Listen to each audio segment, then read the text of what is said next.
You're listening to the Digital Deep Dive, where we tackle the newest trends, strategies, and pain points shaping growth across the digital landscape. From Amazon and D2C to international expansion, join our host and e-commerce leaders across multiple industries for in-depth discussions on how to maximize your brands in the digital arena. Now, here's your host, Aaron Conant. Well, hello, everybody, and welcome to the Digital Deep Dive podcast. I'm your host, Aaron Conant, and welcome to today's episode. We're going to tackle some pretty interesting stuff, I think, today. And a lot of it is going to be around replatforming, as a lot of people have been bringing up the idea of replatforming, how easy it is, how hard it is, things to consider. Also going to go a little bit deeper around headless commerce as a whole. We want to be able to tackle that. And with that was just, I got a great friend, partner, supporter of the network, Jordan Brannon over at Coalition Technologies. And we've had this conversation in the past around replatforming, what it takes, what happens with SEO. And he just had this great analogy around a face tattoo and how Google views it. And anyways, so we're on the line today. Jordan, if you want to jump in, a brief intro on yourself and Coalition, that would be awesome. And then we can kind of jump into face tattoos and headless commerce. Sound good? Sounds great. Thanks for having me on. Really excited to be here and contribute.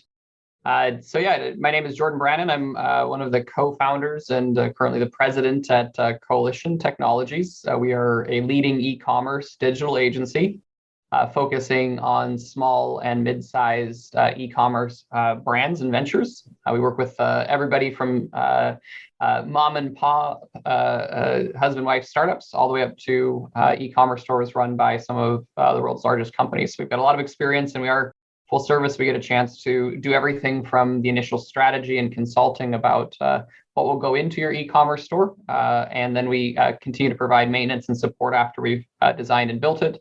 And then certainly, I think we're really well known for our marketing capabilities, which is, I think, where that conversation around SEO and Google and the migration and the face tattoo first came up, was in that conversation around, how to make sure that migration goes right. Awesome. So just to set the background for everybody, so conversations are coming up all the time right now around replatforming, tons of conversations around going headless or platform selection. And I was having a conversation with Jordan around what's really impactful and what should people be thinking about as they are migrating from one platform to another. And he just had this interesting analogy. And Jordan, I'll kind of kick it over to you for discussions around face tattoos. Which I am proficient in. I have none myself, which makes me an expert. So the idea behind the face tattoo analogy really kind of came out of me trying to encapsulate the problem of the redesign and migration process for a lot of brands when they were moving either from a version 1.0 to a version 2.0 on their same e-commerce platform, or as they were actually looking at moving from version 1.0 on one platform to version 2.0 on a new platform. And so the analogy goes something like this. We most of us have had a chance to work with our coworkers for some period of time, either in person in an office setting or via Zoom call if you're working remotely. And most of us have sort of a set of expectations for our coworkers. They show up to either to their Zoom call or to the office looking a particular way. Some people are the athleisure people, other people are business casual. They have a particular haircut or hairstyle that we're accustomed to. And sort of we view that person based on sort of the sum of those things. Certainly there's expertise behind it. There's the ability to do the job behind it. But often sort of our first way of defining that person is how they look and how we're accustomed to them looking. And the analogy is that you leave for a Friday, you go home over the weekend, you come back in on Monday, and in walks Aaron, your good friend and coworker, very talented in the e-commerce space. And over the weekend, in addition to maybe going out with the kids, he also decided to go with some sort of large tribal tattoo down the left side of his face. Now, if Aaron is not the type of guy you would normally expect to see significant tattoo or body modification work going on to, that would really sort of destabilize your opinion of Aaron. It would kind of throw you for a loop. You'd wonder what kind of midlife crisis he encountered over the weekend, or perhaps what illegal substance he found his way into.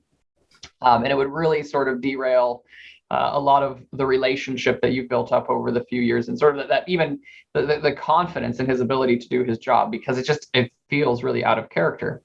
Now, the tie back in for e-commerce is that Google and your customers, frankly, will spend years building up a certain expectation of how your website looks, how it works, what type of content is accessed where. And so when you go through a redesign process, again, either staying on the same platform or moving to another platform, one of the big problems we do see is that brands go through these really massive strip downs of what worked for them before. And they introduce something that is entirely different and foreign, specifically to search engines. That can be a huge problem, and it can really derail their confidence in your website as being a good resource for their consumer. And so it's sort of that idea of this tribal tattoo, this face tattoo that just sort of comes out of the blue over the weekend, derailing your confidence in a coworker and who they are.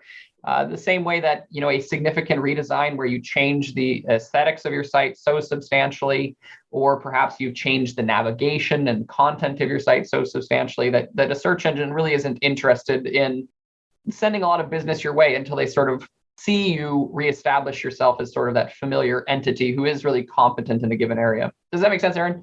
Yeah, it does. It's the idea that, that fundamentally at core, the capabilities have not changed. It's just that, wait a minute, like, are you really the person I thought you were?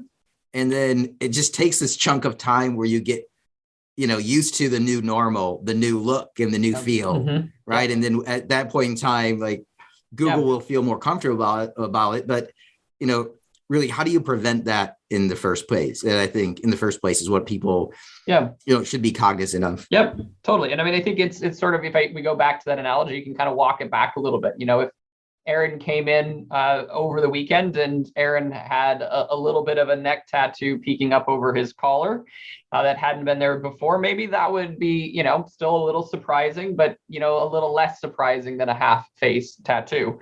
And so I think part of what we recommend with our clients a lot is that as we begin this process, especially in a big undertaking, a big redesign, a big redevelopment, a replatforming project, a migration project, think about how you can make that work as incremental as possible. It goes a long ways in terms of actually expediting the project for you, which helps with cost and headache and frustration from an administrative and C-suite level.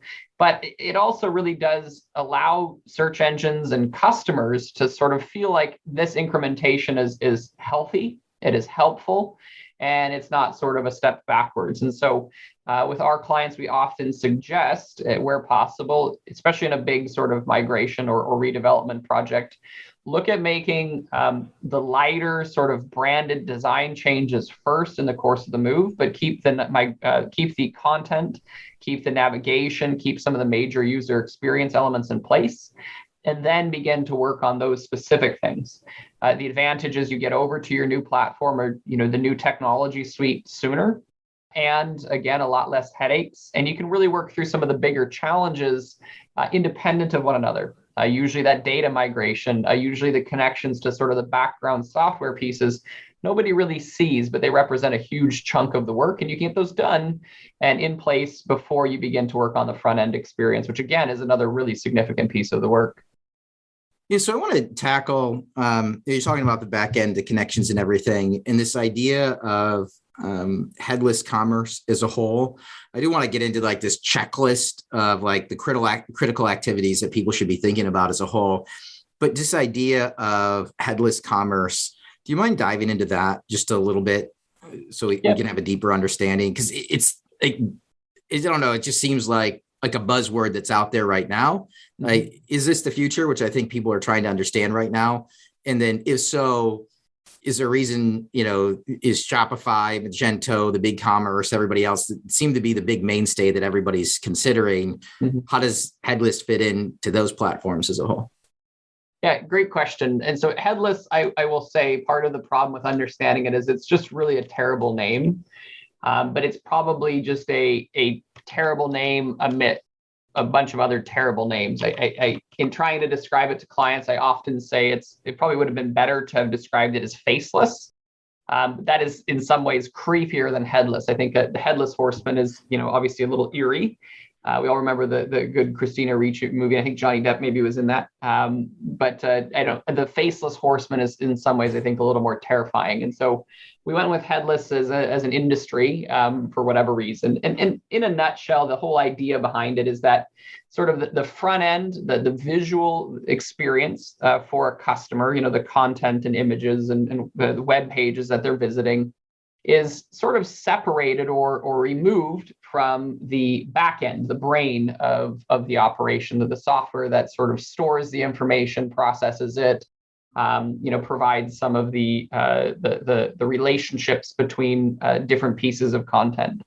And so in practice, that could mean that you have a website where someone can make extensive changes to the front end and to some of the content that's there, without ever really engaging with the e-commerce software in this particular conversation in the background. And so the e-commerce software can continue to do the e-commerce things, process orders, handle taxes, help sort of with different shipping statuses and updates, track customer accounts, run coupon codes. All of that happens in that sort of the brain or the head in the headless analogy. And then you have this front end, this sort of visual piece that operates independent of that. Maybe answering the question of, is this the future? I don't think it is. I think there's a big industry push on this because it is really appealing and offers a lot of value to some businesses. But I think by and large, it's too technically challenging for most businesses out there that want to run a website or run an e-commerce property to really consider as sort of their bread and butter. And frankly, it's also really there in a lot of the use cases. It's being used to address shortcomings with some of the software providers that are in the space. And so people are going to headless because they're not getting a fast enough Shopify store, or they're finding that the marketing team has more say about what is presented to customers, but the IT team and maybe the fulfillment team has more to say with what happens in the e-commerce software. So organizations are trying to address some of these shortcomings in the platform or in their own business operations through headless. And I think, again, there is some viability to it. It does allow you to produce faster, more unique experiences and address unique business challenges. But by and large, I think for most businesses, they'll still continue to look for a CMS that is robust and complete. And headless is really there for those special use cases. Love it. Thanks for the deep dive there. I'm just thinking, even back, 2, 3, 4 years ago, replatforming, a lot more difficult, it seems, than it was. Fewer options that are out there, longer time. I would say even less talent out there to successfully migrate without any issues. But now it seems to have changed quite a bit. More options, e-commerce talent is really up their game, a ton of different agencies out there that can help out with it. When you look at it as a whole, what is that? I just think that more and more brands are going through, these evaluations right now. If they choose to actually replatform or level up their current platform, what's that critical checklist of activities that you guys kind of help brands walk through? Yeah, and I think for us, our checklist really does begin with sort of what is driving the move. What are sort of the big factors that are necessitating or encouraging a move.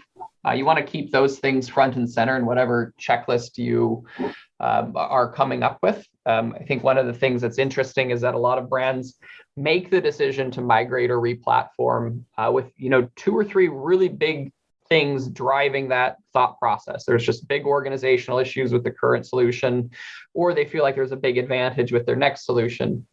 And then just in the course of an RFP and then selecting. Really quick, I want to jump into that because I think you nailed a point there, which is there's this idea that, hey, all of our e-commerce problems will be solved if we replatform.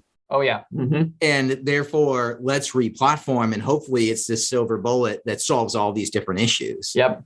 And, once you get that momentum going within the organization, it's hard to hold it back, though, right? Yeah. But so, no, I love the point that you want the evaluation up front.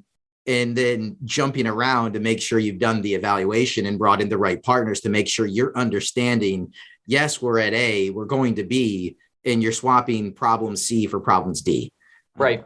Exactly. And some of those problems are very resolvable so long as you understand them up front. You are sort of doing a little bit of a horse trade. You're kind of shifting one to another. And so if you're addressing sort of the new problems that are presented as part of a migration, or just challenges that happen when you introduce anything new into an established business process, business ecosystem, as long as you're prepared for those, you can really make it a much less challenging outcome for everybody.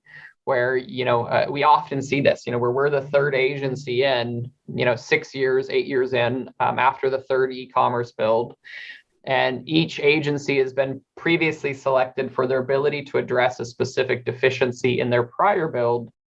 And the reality is they just end up sort of picking up a site that looks better but technically underperforms. It's slower, it requires more extensions, and so the technical debt goes up and the complexity of running it goes up. Or they go for speed and technical proficiency and they forget about marketing outcomes. And so those sorts of trades happen a lot. And I think when brands begin to sort of consider who is really able to address the immediate need that's driving sort of this migration or replatform and can do a really good job helping address these other pieces, or finding a mix of vendors that can do those things together, you really get into a good spot where that migration becomes a net positive for you. Yeah, is that captured? And I know I interrupted you a little bit when you're talking about the RFP. Are you trying to capture all of that? What is that practical, like really strong, well-ordered, documented RFP look like? Because I think a lot of times we throw stuff on agencies, but I can think back to the first time I'd launched a program and then, we'd migrated over to a Magento site. A lot of it was, my fault in all reality for a lack of detail of everything I needed and everything I wanted. Now, the flip side is you don't know what you don't know. Right. And so you're trying to put into an RFP everything you need when everything's changing rapidly and you can't capture the newest thing. So I'd love to hear your thoughts around what does a first class RFP look like? And who helps you draft that RFP? Are you getting involved with, should people ask their agencies to help them out with the RFP, which seems kind of counterintuitive, but would love to hear your thoughts there as well. Yeah, you can, and I think there's some steps into that. So typically we do get involved in RFP refinement after we have been sort of narrowed down or shortlisted into being one of the providers for a particular project. And often that's coming after we've helped with some preliminary vetting of e-commerce platforms.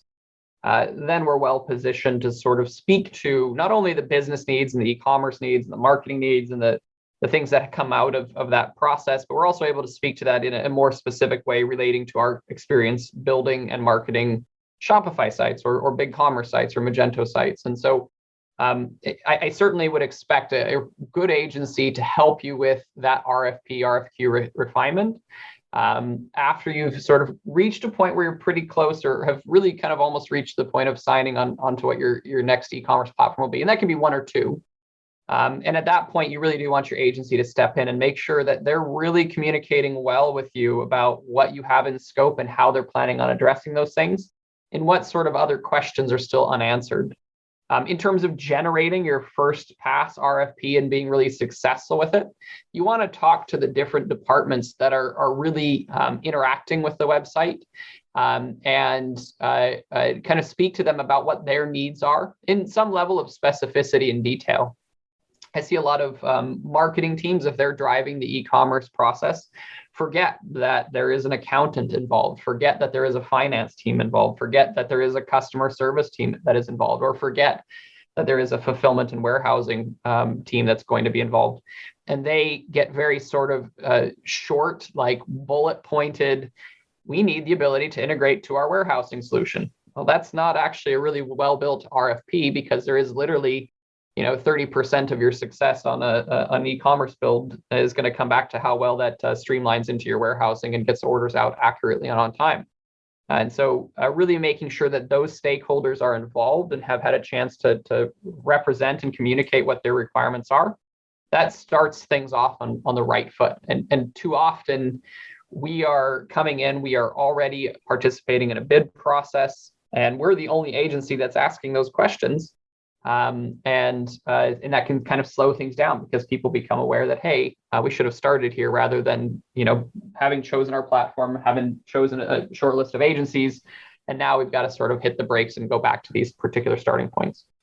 Yeah, but no, I totally agree. When you get through, right, the RFP, you finally selected it. When you're kind of advising, brands today, like you've got it, you're kicking off the project, right? How do you make sure the business is aligned? It seems like I completely agree with you. You bring them all in up front, so you make sure that they're all heard and that you're going to be able to address the issues that they have brought up and that they're currently dealing with, and hopefully solve a couple. But then you kick it off. Is it a great big team meeting? Are you bringing it all in? Are you just focusing on the e-com team, the bringing in IT? We'd love to hear your thoughts there because, at the end of the day, executive teams just want to see execution. Mm-hmm. They want to know, that the sales didn't drop, that the velocity is still the same, and that customers weren't irritated. Yep. Right. And so I'd love to hear your thoughts there. I think that's sort of how we do approach it is we want to make sure that, we can provide that high confidence outcome to the executive team on the behalf of our stakeholder, right? The stakeholder is usually today in an e-commerce business, may not be sort of C-suite level. They could be director or manager tier. So they may be 2 or steps removed from that kind of boardroom.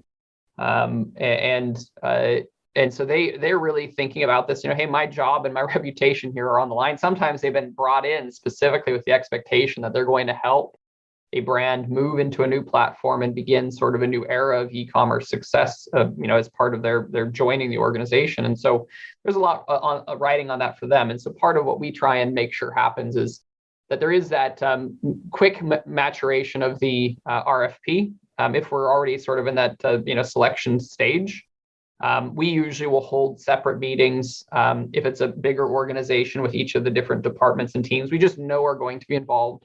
Sometimes those are fairly formal, let's have a call. Here's the call agenda. Here's sort of the recap and notes and takeaways. Other times it's just an email exchange, maybe working off of a Google Doc or something if it's a little more informal and fast moving. And really trying to, again, sort of make sure that each of the different requirements that we have in the project are addressed.